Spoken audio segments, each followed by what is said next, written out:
ನಮ್ಮ ಜೊತೆಗೆ ಮಾಜಿ ಸಚಿವರಾಗಿರ್ತಕ್ಕಂಥ ಟಿ.ಬಿ. ಜಯಚಂದ್ರ ಅವರಿದ್ದಾರೆ. ಸರ್, ಈಗಾಗಲೇ ಕ್ಯಾಬಿನೆಟ್ ಲಿಸ್ಟ್ ಪ್ರಕಟ ಆಯಿತು. ನೂತನ ಸಚಿವರು ಪದಗ್ರಹಣ ಕೂಡ ತೆಗೆದುಕೊಂಡಿದ್ದಾರೆ. ನಿಮ್ಮನ್ನ ಹಂಗಾಮಿ ಸ್ಪೀಕರ್ ಆಗಿ ನೇಮಕವನ್ನು ಮಾಡಿದ್ದಾರೆ. ಏನು ಹೇಳಿದ್ರಿ ಸರ್?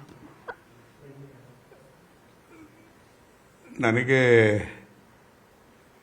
ಹಂಗಾಮಿ ಸ್ಪೀಕರ್ ಆಗಿ ಪ್ರೋಟಮ್ ಸ್ಪೀಕರ್ ಆಗಿ ಒಪ್ಕೋಬೇಕು ಅಂತ ಹೇಳಿದಾಗ ನಾನು ಬೇಡ ಅಂತಲೇ ಹೇಳಿದೆ. ಆದರೂ ಕೂಡ ನಾನು ಬೇಡ ಅಂತ ಹೇಳಿದಾಗ್ಯೂ ಕೂಡ ನೋಟಿಫಿಕೇಶನ್ ಇಶ್ಯೂ ಮಾಡಿದ್ದಾರೆ. ಇಲ್ಲಿ ಮೂಲತಃ ಪ್ರಶ್ನೆ ಅಂತ ಹೇಳಿದ್ರೆ, ಯಾವ ಮಾನದಂಡ ಇಟ್ಟು ನಮಗೆಲ್ಲ ತಿರಸ್ಕಾರ ಮಾಡಿದ್ದಾರೆ ಅಂತಕ್ಕಂಥದ್ದು ನಮ್ಗೆ ಅರ್ಥ ಆಗ್ತಾ ಇಲ್ಲ. ಸೊ ಹಾಗಾಗೆಲ್ಲ ಒಂದು ಕಡೆಗೆ ಮಾನಸಿಕವಾಗಿ ಬೇಸರ ಆಗಿರ್ತಕ್ಕಂಥದ್ದು. ನನ್ನ ಮತಕ್ಷೇತ್ರದ ಜನರಂತೂ ಹಠ ಮಾಡ್ತಿದ್ದಾರೆ, ಯಾವುದೇ ಕಾರಣದಲ್ಲೂ ಕೂಡ ಅಲ್ಲಿ ಇರಬಾರ್ದು ಅಂತೇಳಿ. ಸೊ ಹಾಗಾಗಿ ನನಗೆ ಅನಿವಾರ್ಯ ಆಗಿದೆ. ನಾನು ಒಂದು ಇಕ್ಕಟ್ಟಲ್ಲಿ ಸಿಕ್ಕಾಕೊಂಡಿದ್ದೀನಿ. ಒಂದು ಕಡೆಗೆ ನಾನು ಪಕ್ಷಕ್ಕೆ ಅತ್ಯಂತ ಪ್ರಾಮಾಣಿಕವಾಗಿರ್ತಕ್ಕಂಥ ನಾನು 1969 ಕಾಂಗ್ರೆಸ್ ಸೇರಿದವರು, ಇವತ್ತವರೆಗೂ ಕಾಂಗ್ರೆಸ್ಸಲ್ಲಿ ಇದ್ದೇನೆ. ಎಂಥ ಸಂದರ್ಭವನ್ನು ಕೂಡ ಕಾಂಗ್ರೆಸ್ ಪಾರ್ಟಿಯನ್ನು ಬಿಟ್ಟವನಲ್ಲ. ನಾನು 78ರಲ್ಲಿ ಶಾಸಕನಾಗಿ ಇಲ್ಲಿವರೆಗೂ ಕೂಡ ಸೋಲು ಗೆಲುವನ್ನೆಲ್ಲ ನೋಡಿದ್ದೀನಿ. ಯಾವತ್ತೂ ಕೂಡ ನಾನು ಪಕ್ಷದ ವಿರುದ್ಧವಾಗಿ ನಿಂತವನಲ್ಲ. ಆದರೆ ಯಾವ ಕಾರಣಕ್ಕೋಸ್ಕರ ಈ ರೀತಿಯಾದಂಥ ಶಿಕ್ಷೆ ಅಂತ ನನಗೆ ಅರ್ಥ ಆಗಲಿಲ್ಲ. ನನಗೆ ಏನೇ ಮಾಡಿದ್ರು ಕೂಡ ನನ್ನ ಮತದಾರರು ಒಪ್ತಾ ಇಲ್ಲ. ಸೊ ಹಾಗಾಗಿ ನಾನು ಒಂಥರ ಇಕ್ಕಟ್ಟಿನಲ್ಲಿದ್ದೀನಿ. ನನಗೆ ಇದು ಬೇಡ ಅಂತ ಹೇಳಿದಾಗ್ಯೂ ಕೂಡ ಅದನ್ನು ನೋಟಿಫಿಕೇಶನ್ ಮಾಡಿದ್ದಾರೆ. ಅದಕ್ಕೆ ಭಾಳ ಜನ ಶಾಸಕರು ನೀವು ಒಪ್ಕೂಡ್ದು ಅಂತ ಹೇಳ್ತಿದ್ದಾರೆ.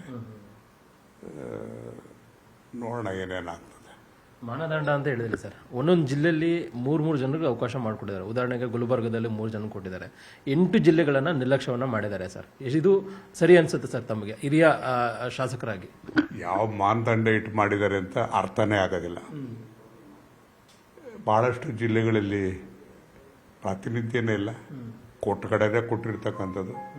ಅದು ಏನೋ ಒಂಥರ ಎಲ್ಲ ಪ್ರಭಾವಕ್ಕೊಳಗಾಗಿರ್ತಕ್ಕಂಥದ್ದು ಅಂತಕ್ಕಂಥ ಭಾವನೆ ಬರ್ತದೆ. ನಮಗೆ ಆ ಭಾವನೆ ಬರದೇ ಇದ್ರೂ ಕೂಡ ಮತದಾರರು ಮಾತಾಡ್ತಾವ್ರೆ. ಸೊ ಹಾಗಾಗಿ ಒಂಥರ ಇಕ್ಕಟ್ಟಲ್ಲಿ ಸಿಕ್ಕಾಕೊಂಡಿದ್ದೀನಿ ನಾನು. ಹಿರಿಯರಿಗಂತ ಅಂದಾಗ ಹಿರಿಯರು ಎಲ್ಲಿ ಹೋಗ್ಬೇಕು ಅನ್ನೋ ಒಂದು ಪ್ರಶ್ನೆ ಸರ್. ಈಗ ಕಾಂಗ್ರೆಸ್ನಲ್ಲಿ ಹಿರಿಯರೇ ಹೆಚ್ಚಿನ ಸಂಖ್ಯೆಯಲ್ಲಿ ಇದ್ದಂಥ ಸಂದರ್ಭದಲ್ಲಿ ಈಗ ಹಿರಿಯರಿಗೆ ಅವಕಾಶ ಮಾಡಿಕೊಡ್ಬೇಕು ಅಂದ್ಕೊಂಡ ಒಂದು ಚರ್ಚೆ ಇತ್ತು ಸರ್.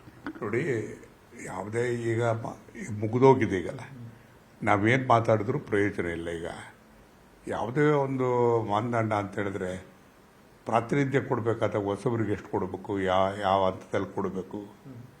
ಇವತ್ತಿನ ಮಟ್ಟದಲ್ಲಿ ಆಡಳಿತವನ್ನು ನಿರ್ವಹಣೆ ಮಾಡಬೇಕಾದಾಗ ಅವರಿಗೆ ಸಾಮರ್ಥ್ಯ, ಶಕ್ತಿ ಇದೆಯಾ ಅಂತಕ್ಕಂಥದ್ದು ಎಲ್ಲದೂ ಕೂಡ ಪರಿಗಣನೆ ಮಾಡಬೇಕಾಗ್ತದೆ.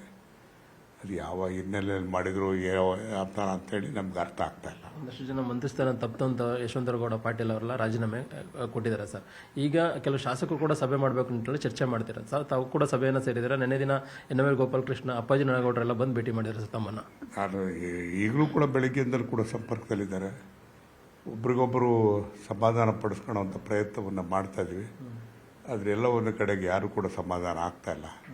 ನೋಡೋಣ, ಮುಖ್ಯಮಂತ್ರಿಗಳ ಹತ್ರ ಮಾತಾಡಬೇಕಾದಂಥ ಪ್ರಸಂಗ ಬರ್ಬೋದೇನಂತ ನೋಡ್ತೀವಿ. ಜಯಚಂದ್ರ ಅವ್ರನ್ನ ಯಾರಾದ್ರೂ ಮಾತಾಡಿದಾರೆ ಸರ್? ಯಾರಾದ್ರೂ ರಾಜ್ಯ ಕಾಂಗ್ರೆಸ್ ನಾಯಕರು ಸುರ್ಜೇವಾಲಾ ಅಥವಾ ಯಾರಾದ್ರೂ ಬಂದು ಕನ್ವಿನ್ಸ್ ಮಾಡಿದಾರೆ? ಯಾರು ಮಾತಾಡಿಲ್ಲ.